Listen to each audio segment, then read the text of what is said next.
Hello and welcome back to my channel. Unfortunately, Game Week 31 was a very stressful one. I didn't enjoy it that much and my transfers have given me a bit of a headache. But in this video, I'll be talking about how my team got on, my current transfer targets for the next couple of game weeks, and of course, my team selection for Game Week 32. So let's get straight into it.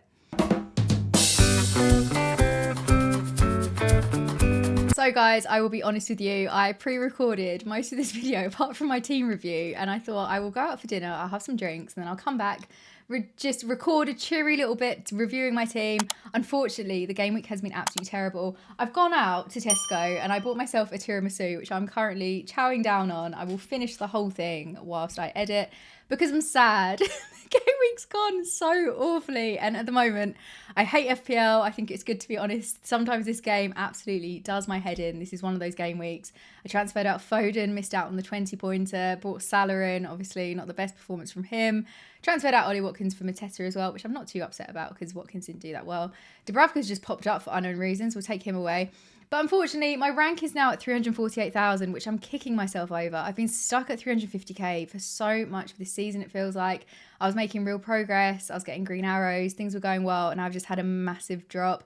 Didn't have Isak, didn't have Darwin. I've just feeling disheartened with the game, I won't lie. But we still have a few game weeks to go. Still got my wild card, my bench boost. We're going to hope for a miracle. I'm going to get through this tiramisu, feel a lot better, and go from there. So let's look at what went wrong this week. Dubravka, I'm choking, 2 points, whatever. Defense, this is the highlight. This is the peak. Saliba, lovely. Zabani, who saw it coming that Zabani was going to be the saviour of my team for 2 game weeks already? Thank you very much for your work. 7 points from both. Gusto, let's not go there. Then the midfield, my voice is breaking. 2 points from Son. Fine. We're going to pretend that didn't happen and just think that instead Son is... There are some good game weeks coming for Son. Let's manifest that. Palmer, 20 points. I love him so much. Got a hat-trick, 2 penalties, a goal. Saviour, he is just carrying the whole team. I'm very happy as a Chelsea fan. 4-3 win for us against Man United. Sorry. I did have a few cocktails at dinner. My old housemate was a Man U fan, is a Man U fan. I was texting him throughout my meal and I was like, hee, we're winning. Then we weren't winning, then we were drawing, then we were losing. Then a really late winner. So thank you very much, Cole Palmer. You are my man. Salah, a 2-pointer against Sheffield United. It's one of those game weeks and it really frustrates me. And then Saka didn't even appear. So yeah, my 2 big hitters, pointless. Bring in Salah for Foden, who got 20 points. Let's just keep reminding ourselves of that one. Very frustrating. Then the front 3, there is absolutely nothing to say. Solanke, 2 points. Matesi, 2 points. Great. Haaland, nothing. Just fine. Have a rest. It's all right. On the plus side, very well rested for the upcoming fixture against Palace, I believe, this weekend. And I saw a photo of him, which he tweeted out and said, getting ready for Saturday. So we can only expect a hat-trick from him. And then the bench. Now, I've got a bone to pick with some of you because I have been criticised in the past. You're giving yourself benching headaches. That bench is too strong. Invest more in the starting 11. Look at that. Absolute tragedy. Areola is out, so there's nothing to do with him. Imagine my joy last night when I was watching the Brighton game. They kept a clean sheet. I thought, yes, 0-0 win. Great. Going to get a Stupinian off the bench. 3 of my defenders, top scorers, lovely. Didn't even play. 0 minutes. Gordon went and got his red card, which is fabulous. And then Pinnock, he is also out. So I've definitely got myself to blame here. But yeah, not happy with this game week. And I'm also just really frustrated. If you're feeling the same, well done if you had a great game week. I am very happy for you, genuinely. But also if you haven't, don't worry. We all have those weeks. I just seem to have had a real... I'm annoyed. Ended up taking out Foden. Obviously, with hindsight, it was a mistake. At the time, it seemed like the right thing to do. And then my bench, I've really neglected Estupinian and Pinnock. I should have dealt with them sooner. I felt like I had other fires to put out. Thought it was going to be okay this game week, but we should know by now, midweek deadlines and midweek games. Say midweek one more time. Just sometimes don't go to plan. So that's that. We're going to now move on to the bit that I pre-recorded earlier and is a lot jollier. But just know I am sitting angrily, a little bit sad, eating my tiramisu, but fingers crossed, better things will come in game week 32. So over to me, who is a lot more cheery. And I didn't discuss forwards because I thought the whole situation was a bit of a mess, but I've got 2 doublers. I've got Solanke and Mateta doubling in game week 34, then Haaland, who should come good, hopefully. So I didn't discuss forwards because I think that's pretty set, but I do go into midfielders and defenders. So enjoy that, and over to me from the past talking to you now. So let's start off by discussing midfielders. Now, there are a few midfielders that have caught my eye. At the moment, I'm pretty happy with how I'm set up. I've got a very, very template midfield. I've got Salah, Son, Saka, Palmer and Gordon. Obviously, we do have the absence of Phil Foden after last game week, but we're not going to dwell on that anymore in this video. We're going to be positive and hope that the points are coming. We just need to be patient. So I don't have any immediate transfers that I want to make, but I am trying to prepare myself for that double game week coming up in 34, and also looking for some good differential punts that may help me fly through the ranks as we do get towards the end of the season. So first up, we have got Morgan Gibbs-White, Nottingham Forest midfielder, who I really, really, really want to bring in. The glaringly obvious thing is that Forest aren't doubling in game week 34, so maybe it's a bit of a waste of transfer at the moment when I should be eyeing up those doublers. But potentially after I use my wild card, he might be one I bring in. 5.7 million. It's a nice value, and he's under 2% owned. So again, there is that differential aspect to him that makes me really tempted to go there. Last 3 game weeks, he's been on an absolute roll. He's secured 3 assists and 1 goal in that time. But this happened last year with Forest. As they got into a relegation battle, you just saw them fighting. And last season, obviously, Taiwo Al-Nai was the one that was just non-stop getting goals right until the end of the season, and that carried on to the beginning of this season. Unfortunately, he is out injured. Not sure when he's going to return.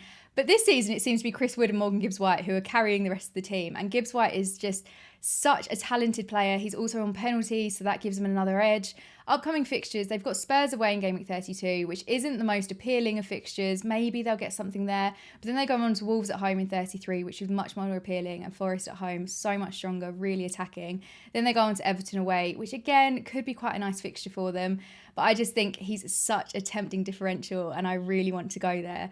But I don't think I will be in the next couple of game weeks. But mark my words, he will be in my team by the end of next season. Next up, we have got Eze, and I've had a bit of a rough relationship with Eze throughout this season. I had him in at the start of the season, didn't really do too much for me, should have gone for Mbermo. Then obviously I brought him back in and he got injured, and it's just been very, very stressful owning him. But I think I'm ready to let that go and bring him back into the team. Obviously got the double in game week 34, and it's a really appealing one for Palace. They're playing both fixtures at home against West Ham and Newcastle. Now, these are 2 teams that defensively are just very poor, and I can see there being some goals in both.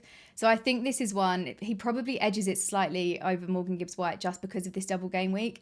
But I won't be bringing him in the immediate future because the next 2 fixtures are the toughest in the calendar. They've got Man City at home, then they go on to Liverpool away. So this is one I'm definitely going to keep him there in my mind and then probably target him for game week 34. And then finally, we have got Kai Havertz, one that I just really wish I'd brought in, and I don't know why I haven't yet. He's in really, really good form, and he's had 4 goals and 4 assists in Arsenal's past 6 fixtures. His ownership is still really low at 4.1%, which I'm surprised about, but he is at the pricier end at 7.2 million. So he's the most expensive of my 3 options that I've got here. His XG per 90 is at 0.39. His expected assist per 90 is at 0.09. I really want to go for him. The only thing I need to figure out for the double is whether I'm going to go double Arsenal attack and then have 1 defender, or go double defence and then just have 1 attacker, which will be Saka, who I've already got in. But he could pair really nicely with Saka, and if I'm transferring out Son, money won't really be an issue, so I can easily go for that pricier point. But they are the 3 midfielders that I've currently got my eye on. As always, let me know in the comments who you're looking to bring in, or whether you like any of the 3 that I picked. And then we will get to defenders. So we will start off with Van Dijk. Now, I wish I could go for Connor Bradley, but I think that I've missed the boat on that one. With Trent expected to be back in training next week ahead of his planned return on the 14th of April, which is just in time for game week 33, I think Connor Bradley's minutes are just, that's the end of it. His days are numbered in the starting 11, unfortunately. So I'm going to have to look for a more premium option, and that comes in the form of Van Dijk. 6.6 million, his ownership's at 21.1%. He is a really, really expensive asset to have, but I think he's the most nailed defender in that Liverpool defence, so he's probably worth the cost. You're paying for that stability that he's going to start in both fixtures. He's had 2 goals and 2 assists this season, and I'm a little bit worried about the clean sheet potential for that double in 34. They're playing Fulham and Everton, but they're both away fixtures. Fulham, we've seen what they're like at Craven Cottage. They seem to just be able to score no matter who they're playing. And then Everton will also be a very feisty fixture. So I don't know necessarily whether there's going to be clean sheets in those games. And then that makes me think maybe I should just go all out, triple Liverpool attack and just avoid the defence. And especially at 6.6 million, I want to be paying that money for guaranteed clean sheets, attacking returns. And I don't know whether I'm going to get that with Van Dijk, but he is a really nice option to go for and definitely one that I am considering if I have too much of a congested midfield and I decide that actually 2 Liverpool attackers are enough. But I do really like Van Dijk as an option, and he is there in case I think 3 Liverpool attackers it's too congested. Instead, we're just going to go for 2, maybe Salah and Darwin, and then go for Van Dijk in defence. So that is one to think about.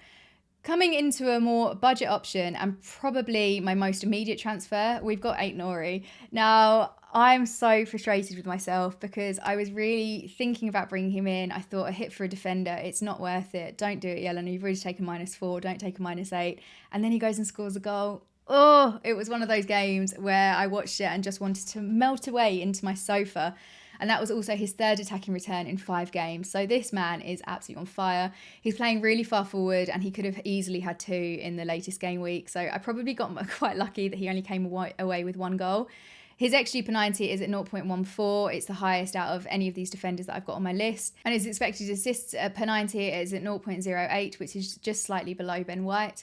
His ownership is still incredibly low, 4.4%. But I'm guessing he's more of an FPL kind of Twitter pick rather than... I don't know. I think a lot of my casual friends don't have any Wolves players in their team. So maybe this is one that I'm looking for that differential option. I'm also looking for someone that doubles and I'm looking for someone that can get those attacking returns. Ait-Nouri is just, it makes sense, doesn't it? So I think I will be bringing him in probably fairly soon. Maybe not this game week, but definitely going to be a priority transfer. The double game week, it's not the best. It's Arsenal at home and it's Bournemouth at home, but both home fixtures, hopefully there'll be a bit of an edge and Ait-Nouri will be able to get some more attacking returns whilst he's in my team. But game week 32 and 33 look really nice. West Ham at home and then Nottingham Forest away. So Ait-Nouri, definitely on my radar, 4.7 million, really, really big fan. And then we come into Ben White, who is probably the transfer that I most want to make, but unfortunately I have to use 2 transfers to be able to get him, so he may have to wait until game week 34. But he's really, really impressed me this season. He feels like the most explosive Arsenal defender. He's had 2 goals and 5 assists this season. For my team, I think he'd pair really nicely with Saliba, who I have already got. And if I don't go for the double attack, I'll be going for the double defence, and it'll be Saliba paired with White. I think out of the 3 of them, I think Ait-Nouri I'll probably aim to bring in for game week 33, and then I'll be downgrading Son to someone else, and then I'll bring in either Van Dijk or Ben White. Not quite sure who yet, but I think I'm leaning more towards the Arsenal defence. So now we will get into my team selection for game week 32. Now this may surprise you because I'm not a fan of my team whatsoever, would love to wildcard, but I can't trust myself to get 1 transfer right, let alone 8 or 9. But I think I'm just going to keep my team as it is. Now, obviously, Estupiñán is a real concern. He didn't play in the last game week, which very frustrating. And then Mateta, I'm not planning to bring in until game week 34, but he is fine to just be benched for now. Then Pinnock also needs to be replaced. Areola won't even go there with goalkeepers. That's going to be dealt with on the wild card. Until I use my wild card, we've got Dubravka and we're just going to have to stick with it. But I'm actually fairly happy with this starting 11. I've got the captaincy on Palmer against Sheffield United. I went against Palmer in game week 30 and was absolutely kicking myself over doing a late swap to Son. So I'm going to stick with this, I think. 90% sure I'll stick with it. Maybe could be tempted to move elsewhere. A bit tempted by Haaland against Palace, but it's an away fixture. This is home for Chelsea against Sheffield United, one of the worst defences in the league. We're gonna stay with that. But the rest of it, I think, is okay. So Dubravka in goal, no other choice. Then defence, we've got Saliba against Brighton. Maybe an attacking return there. He picked up a bonus point last week. That would be really nice to see again if we can get a clean sheet. Brighton are... I think everyone underestimates Brighton quite a lot, but they did have a 0-0 draw in their last fixture. So potentially we'll have a clean sheet there with Arsenal. Then we've got Gusto fit and well. Hopefully that stays true by the time the deadline comes around.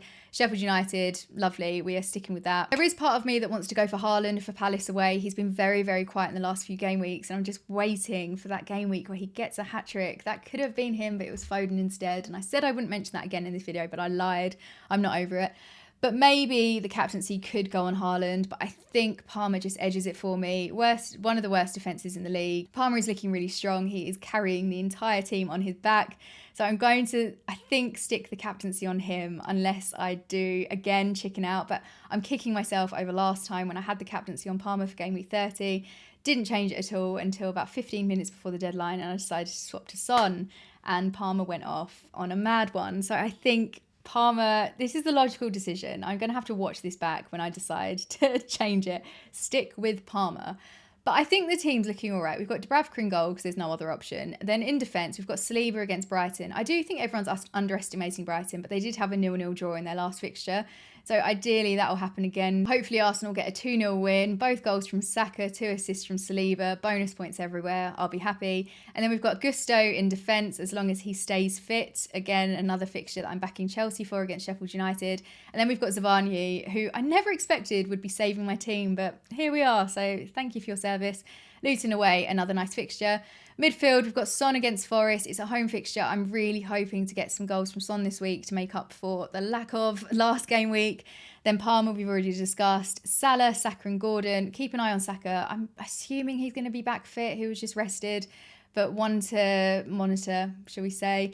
And then Gordon has returned from his red card, maybe alive and kicking. A bit concerned that it is an away fixture for Newcastle. We know how different their form is at home versus away, and especially with Gordon, seems to get returns every time he plays a home fixture, but away not so much. But this could be the time that the tide changes. And then up front, again, no other choice, but we've got Solanke against Luton, and then we've got Haaland against Palace. So I don't think there is an immediate need to make a transfer. Whilst I would like to have Aït-Nouri in, I'm pretty happy with my defence as it is. And then I'd love to make another transfer, but I think my front three for now, I'm just going to stick with. Then that midfield is fine until game week 34. So for me personally, I think it is better if I just roll a transfer, have 2 free transfers going into game week 33 and a bit more information to go by. And who knows what I'll be thinking then. I might transfer out Haaland. I'm getting really frustrated with this game. We'll see how it goes. So as always, let me know in the comments what you think of my team and also who you are planning to captain this game week, because it's very useful hearing everyone else's ideas. So thank you so much for watching. Fingers crossed for a much, much better game week in game week 32. Forgot what game week it was then. If you haven't subscribed to the channel yet, please do. I really appreciate it, and like the video if you enjoyed it, and I'll see you in the next video. Bye guys.